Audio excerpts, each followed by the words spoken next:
What if everything you think about the afterlife is wrong? What if, at the most decisive moment in your life, you realize that you missed the only thing that really mattered? St. Bridget had powerful visions about the judgment of souls, and what Jesus revealed to her is both terrifying and hopeful. The truth is that no one escapes this final encounter with God, and what happens at that moment can completely change your perspective on the life you lead now. Imagine yourself before the divine tribunal, without masks, without excuses, without hidden secrets. Everything you have done, thought, and chosen will be exposed. Satan, with a book in his hands, points out your faults, your falls, every time you gave into weakness. But there is something he did not expect: the powerful intercession of the Virgin Mary. What happens next is a battle between justice and mercy, between repentance and condemnation. And the most impressive thing? This is not just an ancient story or a distant tale. This judgment awaits each of us. The question is, are you prepared? If you feel like there is still something to change, something to regret, don't leave here. What you are about to discover could be the key to ensuring that your soul is ready to face that inevitable day. No one escapes this moment. No titles, riches, or well-rehearsed speeches can influence the supreme judge. The soul, stripped of any mask, presents itself before God. What it did in life now becomes its testimony, and the truth comes out without beating around the bush. Imagine someone who spent their entire life relying on appearances, accumulating wealth, but without ever seeking wisdom or truly trusting in God. In that moment, none of that has any value. All that remains is the weight of the choices made and the opportunities wasted. And there is no escaping the reality that unfolds before our spiritual eyes. Every thought, every action, every intention is revealed with clarity. Those moments when faith was set aside, when hope was exchanged for despair, and trust in God was replaced by fear, all of this is exposed. Like a film playing before the soul, each choice takes on a profound meaning. And then the inevitable question arises: did they live wisely, or did they waste the time that God gave them? The silence of this court is unlike any other. There are no earthly defense attorneys, only divine justice manifesting itself in perfection. For some, this moment will be one of joy, a long-awaited reunion with the Father. For others, it will be a painful shock at the realization that life could have been different. But is there really hope for those who have failed? Or is all lost? St. Bridget, a woman of unshakable faith, received visions that would shake any heart. In one of these revelations, God showed her the judgment of souls, and what she saw was not something to be ignored. There were those who found mercy, but also those who faced justice without escape. In her visions, the records of each person's life were revealed with divine precision, with no way to hide flaws or justify omissions. They were the reflection of what really mattered: faith, hope, and trust in God, or the lack thereof. What is striking about St. Bridget's accounts is the clarity with which God allowed her to see the destiny of souls. She witnessed how those who sought wisdom and clung to divine mercy found a path to redemption. But she also saw the despair of those who ignored the signs, living as if there were infinite time. This vision was not only a wake-up call for her, but a call for all of us. How are we living? Do we trust in God's promise, or do we just hope that somehow everything will work out in the end? St. Bridget's revelations make us reflect on what really matters. When the soul presents itself before the Almighty, there are no excuses, only the truth. And this truth can be liberating or condemning. But if there's a court, there are also arguments being presented. And that is where we come to one of the most impactful scenes of this trial, the moment when Satan rises to accuse. In the divine court, the soul finds itself before the supreme judge, but it is not alone. Satan, the accuser, presents himself with a book in his hands, a detailed record of every mistake, every slip, every sin. Nothing escapes. Every page contains moments when faith was set aside, when trust in God was exchanged for fear or pride. He mercilessly points out all the flaws, demanding justice. After all, for him, the soul already belongs to him. But this judgment is not only about mistakes made, but about something much deeper. What has the soul done with the hope that God gave it?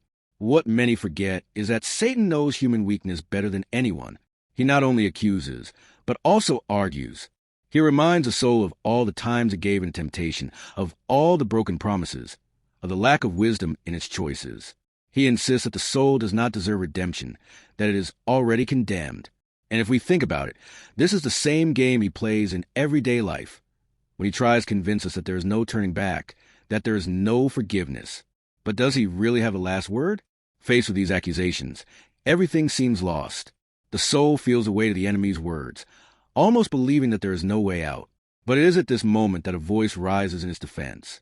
The trial is not over yet, and there is someone who never abandons those who seek mercy. The scene changes when a majestic presence appears, challenging the accusations with an even more powerful argument.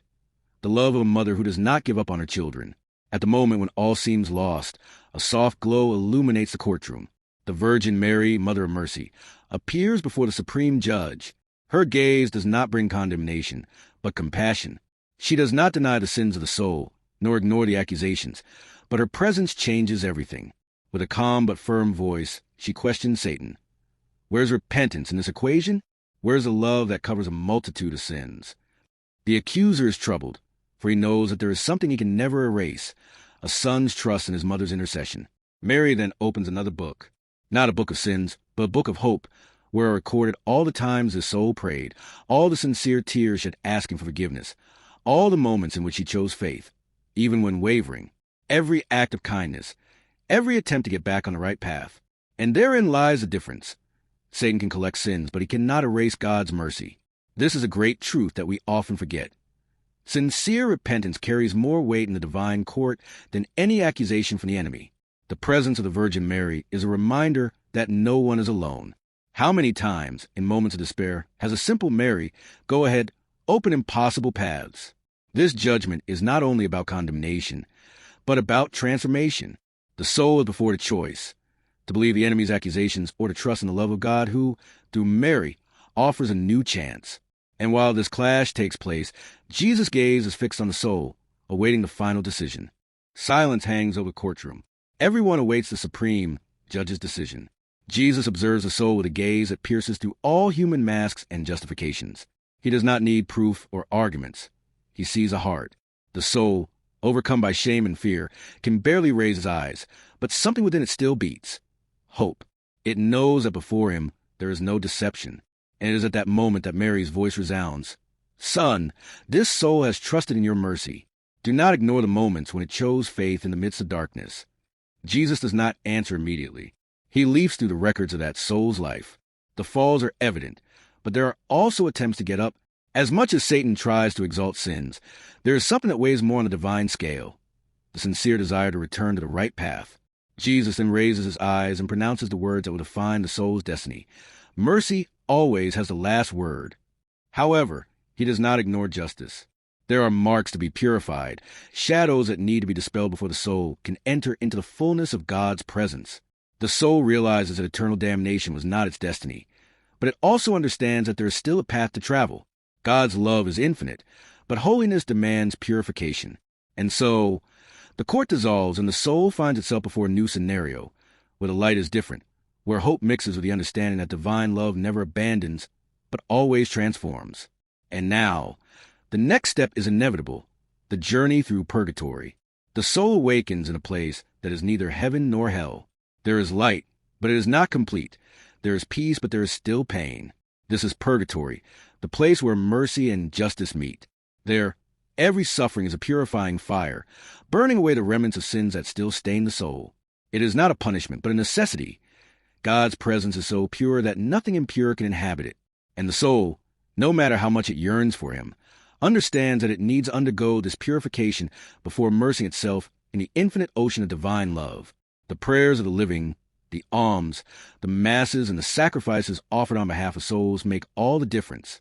For those in purgatory, every act of love from earth is like a balm that soothes the pain and hastens liberation. There are reports of saints who saw souls ascend to heaven after receiving a single sincere prayer. And how many, through negligence, are not helped?